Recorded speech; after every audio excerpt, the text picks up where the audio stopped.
আমরা দেখেছি সেই নির্বাচন কমিশন অত্যন্ত পক্ষপাতপুষ্ট এবং প্রশ্নবিদ্ধ সিদ্ধান্ত গ্রহণ করেছে পোস্টাল ব্যালট নিয়ে, যা নির্বাচন কমিশনের নিরপেক্ষতা নিয়ে জনমনে প্রশ্ন তৈরি হয়েছে। সুতরাং আমাদের আজকের এই অবস্থান কর্মসূচির প্রথম দফাটি হচ্ছে পোস্টাল ব্যালট নিয়ে যে বিতর্ক তৈরি হয়েছে, অনতিবিলম্বে নির্বাচন কমিশনের সেটি সমাধান করা উচিত বলে আমরা মনে করি। আমাদের এই অবস্থান কর্মসূচির দ্বিতীয় দফাটি হচ্ছে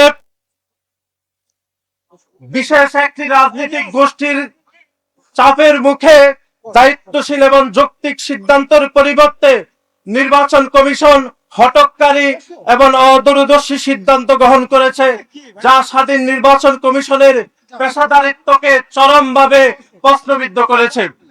আমাদের এই অবস্থান কর্মসূচির তৃতীয় দফাটি হচ্ছে বিশেষ একটি রাজনৈতিক দলের চাপে শাহজালাল বিজ্ঞান প্রযুক্তি বিশ্ববিদ্যালয়ের বিষয়ে নির্বাচন কমিশন যে সিদ্ধান্ত নিয়েছিল, আমরা দেখেছি সেই একটি বিশেষ রাজনৈতিক গোষ্ঠীর চাপে নির্বাচন কমিশন সেই সিদ্ধান্ত থেকে সরে এসে একটি বিতর্কিত এবং নজিরবিহীন সিদ্ধান্ত গ্রহণ করেছে।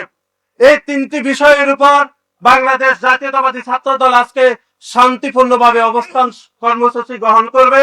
আমরা আজকে একদম রাত অবধি বাংলাদেশ জাতীয়তাবাদী ছাত্র দল আজকের এই অবস্থান কর্মসূচি গ্রহণ করবে।